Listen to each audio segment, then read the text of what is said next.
இப்போ நீங்க பாத்துட்டு இருக்கிறதுதான் கிரீன்லாந்து. இது எங்க இருக்குன்னா ஆர்டிக் மற்றும் அட்லாண்டிக் கடலுக்கு நடுவுல தான் இருக்கு. நடுவுல இருக்கிறதுனால இது ரொம்ப சின்ன தீவுன்னு நீங்க நினைக்காதீங்க. உலகத்திலேயே மிக பெரிய தீவுல இதுவும் ஒண்ணு. பார்க்கவே பச்சை பசேல்னு இருக்கிற இந்த இடம் மட்டும் தாங்க இப்படி இருக்கும். ஏன்னா மேற்கு பகுதியில கிரீன்லாந்து இப்படிதான் இருக்கும்.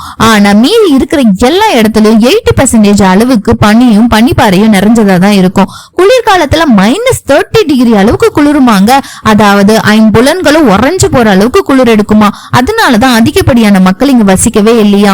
2.17 மில்லியன் சதுர கிலோமீட்டர் கொண்ட இவ்வளவு பெரிய தீவுல வெறும் 55,000 மக்கள் தான் வசிச்சுட்டு இருக்காங்களா. இங்க வசிக்கிற மக்கள் பயன்படுத்தக்கூடிய வண்டிக்கு நோ டீசல், நோ பெட்ரோல், ஏன் காத்து கூட அடிக்க வேண்டாமா. ஏன்னா அந்த வண்டியை இழுக்கிறது நாய்களும் கோலார் கரடியும் தான். இங்க இருக்க மக்கள் என்ன வேலை செஞ்சு பிழைக்கிறாங்க அப்படின்னு கேட்டீங்கன்னா, இங்கதான் இரும்பு, பிளாட்டினம், ரூபிக்கெல்லாம் அதிகமா இருக்குமா. அதை வச்சு ஏற்றுமதி செஞ்சு இவங்க வாழ்க்கையை நடத்திட்டு வராங்களாம். அட் த டே. இந்த தகவல் உங்களுக்கு பிடிச்சிருந்தா லைக் பண்ணுங்க, சப்ஸ்கிரைப் பண்ணுங்க. நான் உங்கள் தமிழ். தேங்க்யூ ஃபார் வாட்சிங்.